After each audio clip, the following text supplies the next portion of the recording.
Some brand names are just super easy to remember. But why? Well, in this video, we're going to learn why some brand names are just simply easier to remember than others, how you can use neuroscience to create super memorable brand names of your own, and why a gecko could be the answer to everything. Now, brand naming has a long, rich history dating back to ancient times over 5,000 years ago when products were marked with symbols and signatures to basically identify who made them. But the real question is, what does this have to do with you naming your brand and modern day brand naming? Well, absolutely nothing, but also everything.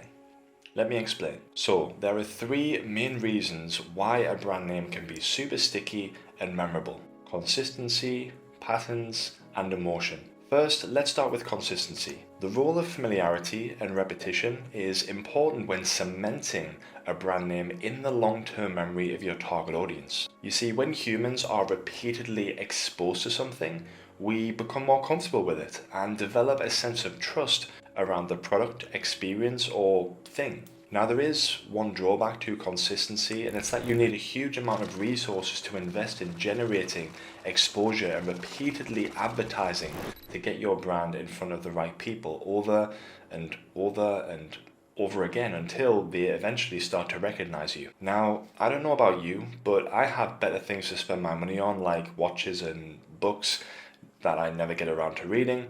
So maybe this isn't the best approach to get our brand name to stick in our customers' mind, which leads us nicely onto patterns. How? I have no idea.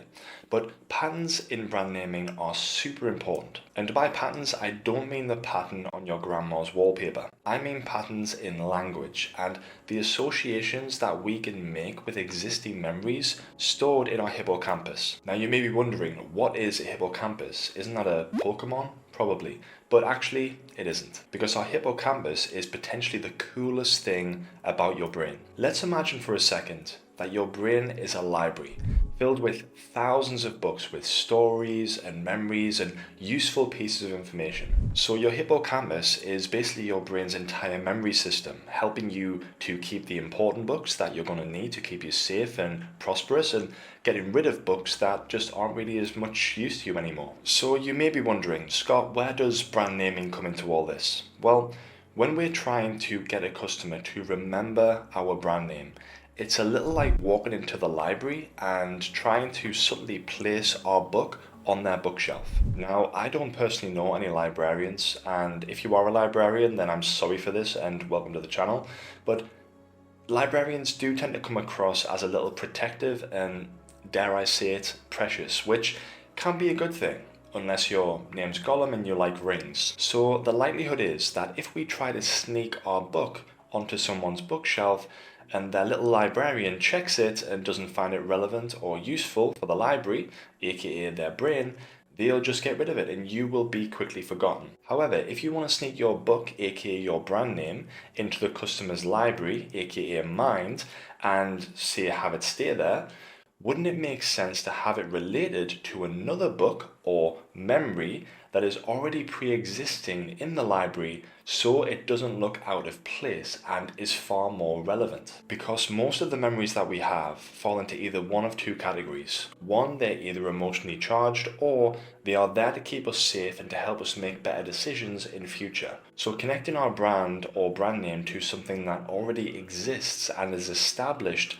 in the customer's mind can result in your brand settling into the person's long-term memory far faster and easier, which leads us on very nicely to emotion and geckos. Now, when I say the word insurance to you, it probably doesn't get you excited, and it almost definitely doesn't fill you with warm, positive feelings.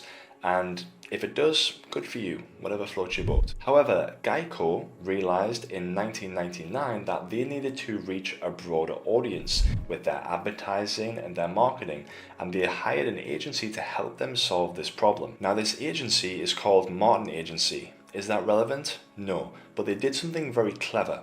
They called me when I was 8 years old and asked me for ideas. Now, being the 8-year-old, I was extremely busy, but I took a long, hard think, and whilst I was watching my 10th episode of Simpsons of the day, I finally said, why don't you try using a small, cute animal? like a gecko. Now you may be wondering right now why a gecko was such a brilliant idea and how did it help the brand to stick in the customer's mind and become so well known, and how was I so smart when I was 8 years old? Well, the first two can be quickly understood by what we covered a little earlier. You see that little librarian running around trying to organize all of your memories and thoughts and experiences and trying to make sense of as many new books as possible being added to your library every day. The Geico insurance company is trying to place their book in the insurance section, which they quickly realized, how often do people actually think about insurance, and what do people generally perceive the insurance industry to be like? Some may say boring, some may say a complete waste of time and money. So they recovered their book and essentially rebranded and placed their book in the animal section instead, with a cover of a gecko on the front. Now this is powerful for three specific reasons. Firstly, pretty much everyone universally knows what a gecko is, unless you've been living under a rock your entire life, which in that case you may actually be a gecko yourself. Secondly, the gecko was the perfect mascot due to having so many positive associations already fully established in their customer's mind, such as being really approachable, friendly, not dangerous, and also having the indirect association with savings, due to the animal being able to save itself when falling by sticking to different surfaces with its sticky toes. And lastly, and maybe most importantly, nobody else was using a gecko at the time, and this is kind of the secret sauce to everything. Okay, let's summarize. So, the three ways that you can help your brand name stick in your customer's mind. First, consistency. You can repeatedly remind your customer of your brand name until they finally remember it. Next, there's the pattern approach. Link your brand to an existing memory that your customer already has. And lastly, emotion.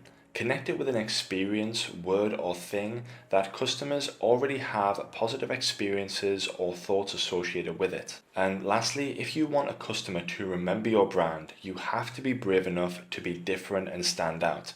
Basically, be a gecko. And by the way, if you like geckos, for every like and comment this video gets, it will save one baby gecko from the corporate claws of Geico's marketing team and send it back to where it belongs, the zoo. Now, if you're really struggling with trying to find a great brand name for your company and you want something that's super catchy and memorable and that really stands out, we've got tons of helpful articles on our website which may be able to help, as well as our brand naming course where I basically share the exact same process that I use within my brand development agency to name brands for companies every single day. Or if you want to work with me directly to help you find the perfect brand name for your startup or company or business, then you should know two things. First, I'm very expensive. And second, if you can't afford to work with me, donuts may help.